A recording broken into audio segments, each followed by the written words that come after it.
how important it is to protect your energy? I'm sure you must have heard of the term of energy vampires, and if you are not sure, this means that someone who feeds off of your energy. You must have conversations where you feel drained after having that conversation, and the person that you had conversation with, they are fresh, they are recharged because they feed off of your energy. And you, on the other hand, instead of feeling recharged, you feel drained. Okay, so energy exchange is real. So it's not like you are going to give your energy to people and ending up being drained yourself, but it should have a balance, them adding value into your life and you adding value into your life. So if you are the only person who is giving, then you will get drained. Okay, you won't have any energy to pour into yourself, into your work, into your dreams, or into your passions.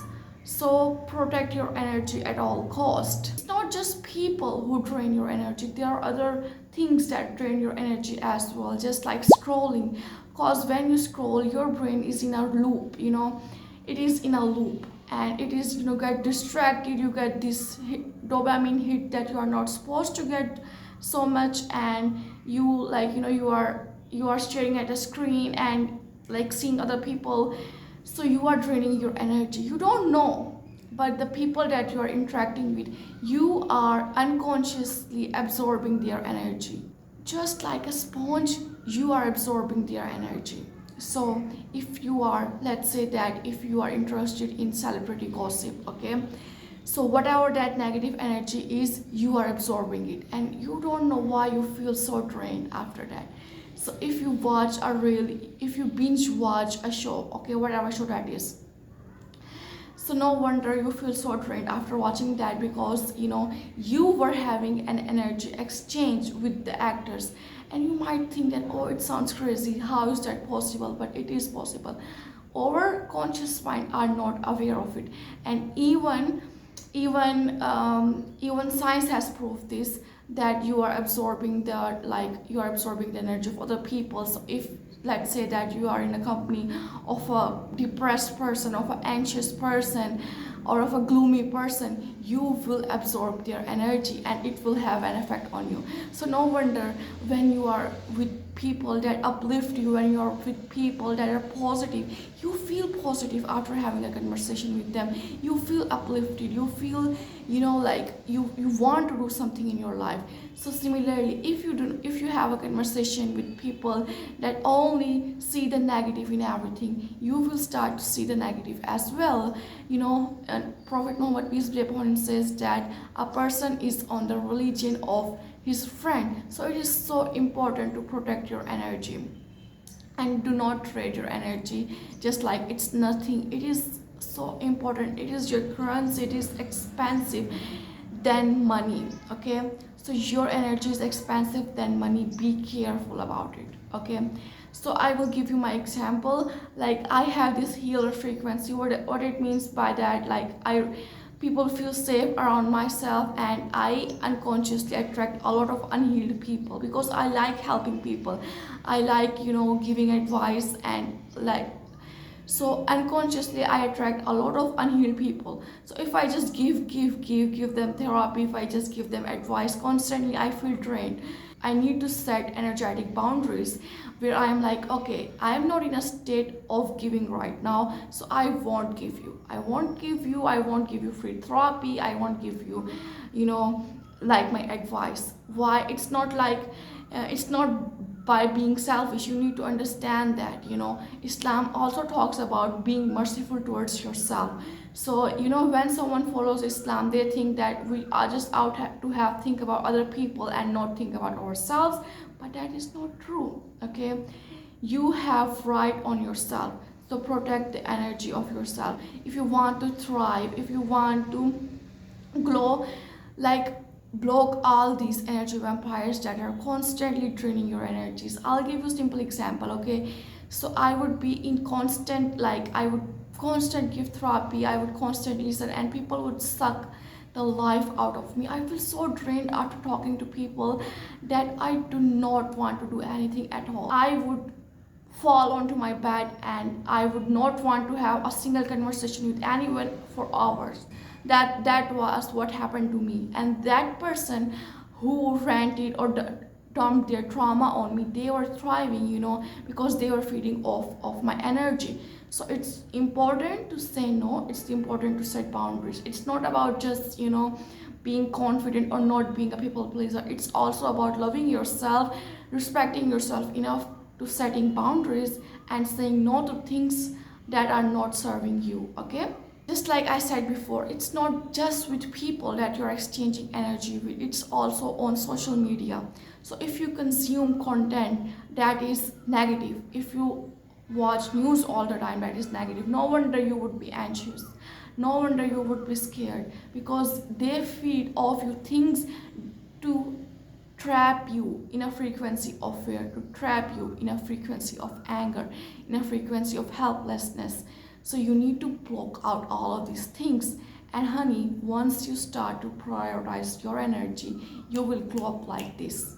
You will glow up like this. And I am saying it from example. I had very severe acne. My acne was so bad, and for years, like no matter what I did, it won't just go away. And once I start to prioritize my energy, once I start to think that, okay, I'm not available all the time, I'm not your therapist, okay, so my acne vanished. Believe me, my acne vanished, and I didn't use any products about it.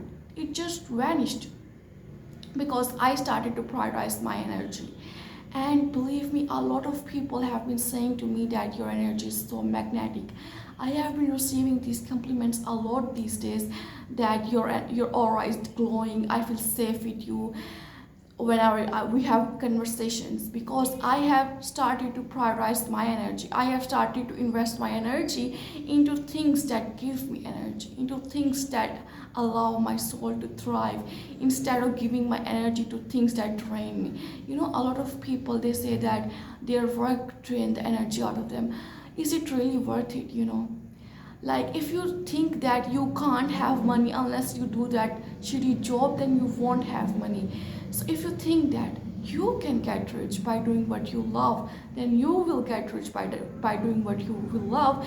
And your job, instead of sucking the energy out of you, it will give you energy, honey. You will thrive on it. You will look forward to do it. Even if you have problems, you will solve that problem, instead of thinking that this problem is sucking the very energy out of you. So there are some things that you need to do to prioritize your energy. Of course, block the pages on social media that promote negativity. In Pakistan, there's this thing where, like, these YouTubers that troll the influencers, and I saw that my brother was consuming so much of that content. Okay, so that content was so negative. It was full of cursing. It was full of negative energy, and the mood of my brother would be so fall, so angry.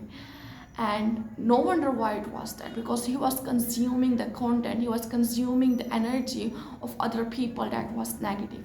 So please block out all of these things that are not serving your highest good.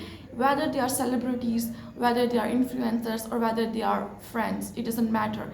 Your energy is the most important thing about you, and you should not trade it, and you should not lower your energy in order to please someone, because I did this for years. And now finally I am learning this lesson, and I am glowing, because once you start to prioritize your energy, you will get rewarded. You will get rewarded. So another way to prioritize your energy is to feed your soul. Okay, because your soul requires food just like your body does. The food of your soul is the worship of Allah subhanahu wa ta'ala. The food of your soul is Quran. So make sure to give your soul the food. Believe me, when I am on my, for example, periods, or when I'm not listening to Quran, or when I don't pray salah, I just feel that I am in such a low vibrational frequency. My mood is really low. I am sad, I am angry, I am crying, and I don't know what is going on. But once I start to connect with Allah through Quran, through Salah, my mood instantly shifts. It's as if like I was in this pit of darkness and now I am here where it is better. So make sure to feed your soul with the things that it requires. Okay, I talked about passions in one of my videos, so if you don't know what are you passionate about, you can check out that video to learn that. So do the things that you are passionate about, it will give you energy. When I don't do anything creative in my life, in my day, my mood is not very good. But once I start to like pour my energy, my effort, my time into things that I love, I get rewarded. I am glowing, I am happy, and I'm thriving. I am like romanticizing my life, and everything like feels so good in my life. But once I stop doing that, because we are humans, we go through phases, I feel a very dark energy around me. Another way to protect your energy is through zikrullah. Okay, so you need to recite Ayatul Kursi. It is a protection. When you recite Ayatul Kursi, imagine that there is a shield all around you. Okay, there is a shield that is covering you, so now nothing harmful would come into your way because Allah is protecting you now. So you can even say to yourself that in your mind that anything harmful that would come into my way would repel, and anything useful that would come into my way would alleviate me, would make me feel wonderful and stuff. So recite Ayatul Kursi and then think like this or imagine like this. Inshallah, you will see the changes. Okay, I was really anxious about something today, and I did this. Okay, and I am not kidding. The instant shift of my energy, I felt it. The instant shift of my energy, and I was alleviating, I was thriving, and I wanted to thrive too. So please do this. Another way is don't waste your time on scrolling. I know how addictive it is because I was a prisoner to scrolling as well. So it is not a matter of shame, but it is a matter of awareness. Now honey, you have awareness that scrolling is harmful for you. It is designed in a way to hook you. It is designed in a way to hook you. Okay, to like get your attention and stuff, but you need to separate yourself from that. Another thing is, if you're constantly obsessing over someone, if you're constantly thinking about someone, you are literally giving your energy to them. You are literally giving your power to them. And what I mean by that is, it is not a joke. Okay, it is not a joke, it is real. Energetic ties are real. And if you obsess over someone, like let's say that you have a crush and you can't help but constantly think about him, you can't help but think what he's doing, or whether he likes you or whether he hates you, or stuff. So what you are doing is you are giving your energy to him. Okay, you are giving your energy to him, and he is thriving, he is glowing. But once you stop that energetic connection, you stop those obsessive thoughts, you will see that he will come to you. Okay, he will come to you to gain that energy because he was feeding off of your energy, and he didn't realize that he was doing it subconsciously. So no wonder when couple break up, like the girl cries in the first week, and what she does is she work on herself, her self-concept, her self-love, her self-image, and she starts to glow. Okay, but the boy is chill, he's chill in the first week, in the second week. But once the time start to roll, he starts to get depressed, he starts to get gloomy. And why is that? Because he was feeding off of the energy of the woman, and now he has no access towards her energy. He is getting upset. Okay, so you can notice that these people contact you when you have no contact with them, and it has happened with me so many times. And since you love these people, it could be your best friend or your ex-best friend, right?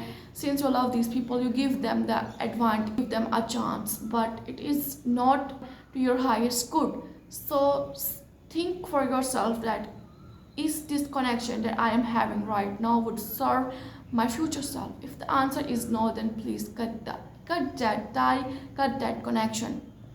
I know how hard it is because I have been there. And believe me, once you say that, okay, I am not going to do anything with this person, I am done obsessing over them, that person literally contacts you. Okay, so you are like, maybe they contacted me because we are meant for each other, but that's not the case. That's not the case. They contacted you because they felt the energetic shift. You need to prioritize your energy. Okay, I don't know if you believe in visualization, but like a lot of Muslims don't, they say that even scientific research is bid'ah, it's shirk, and it really hurts me, because Allah subhanahu wa ta'ala literally encourages you to seek ilm, encourages you to explore yourself, the universe. He literally talks about it in Quran, but we say that, oh, it's shirk. What are you talking about? It's not shirk. Okay, seeking knowledge is ibadah. It's ibadah. Okay, so I want you to realize the person that has been feeding off of your energy. It could be your ex-best friend, your ex-partner, even your parent, whatever. If you think they were feeding off of your energy, you can imagine a tie, just like a rope or a tie that is connecting you two. Okay, so imagine that you are standing here and I am standing here, and we are holding a tie or a rope, and that rope is our connection. But that person is no longer in your life, but you can't help but constantly think about that person. And if that's the case, you are giving your energy to them. So in order for you to stop giving your energy to them, you can say whatever to them, because it happens when you have unresolved emotions, unresolved stuff. The connection might end it, but there's something that is unresolved. So that's why they keep appearing in your dreams. That's why you keep thinking about them. So what you are going to say is, say whatever you want to tell them. Say that, thank you for loving me, or thank you for being in my life, but I have upgraded myself. Now I'm going to prioritize myself. Whatever that you want to say, and then imagine that cutting that tie with a knife or with a scissor. Okay, you will see the energetic shift. I have done this. Okay, I'm not kidding you. That person, I was very close with that person when I was a kid, when I was in 5th grade, and now I'm an adult woman. And even though I constantly sometimes think about them, and I wouldn't know why is that, I didn't want to think about that person. So once I realized that, I have started to do this meditation, and now I am thriving. And believe me, that person literally contacted me. That person literally contacted me because subconsciously they realized the energetic shift. So honey, so this is not some woo-woo stuff. This actually works. And if you have some doubts, you can research about it, because there is nothing shirk or bid'ah about it. But if you have doubts, you are free to research about it. You don't have to follow everything I say. I would never encourage you to do that. You have a brain of your own, use that. Invest your time in thinking in things that give you energy, whether it's writing, whether it's poetry, whether it's photography, whatever it is. Use your time to these things, and you will see how you will get rewarded by Allah subhanahu wa ta'ala by prioritizing yourself. Last thing that I want to add is, make sure to recite morning and evening azkar. They are so important because there are other sources that we cannot see, like jinn. Okay, we cannot see them, but they can see us, they can interact with us, and they can even mess with us if they want. So if we are not protected, if we do not have any shield, so of course they are going to mess with us. So it's very important for you to do your evening azkar and your morning azkar, so you are protected by unseen forces as well. Because a lot of people talk about people draining your energy, but I realize that no one talked about this one. And I think it is as important as protecting your energy from people. So protect your energy from unseen forces as well, because they certainly play a role in our lives. So yeah, so when you are protected by Allah subhanahu wa ta'ala, they cannot say or do anything. And some people do sihr, which is shirk, but unfortunately Muslims do that. So you protect yourself from that as well. You can recite Surah Al-Baqarah to protect yourself from that. Okay, because your energy is the most important thing about you. If you do not like your life, and if you are suicidal. It doesn't matter how your external circumstances are, because if your inner circumstances are not good, are not glowing or blooming, then your outer circumstances won't as well. So instead of thinking what is wrong with me, protect your energy, baby. Okay.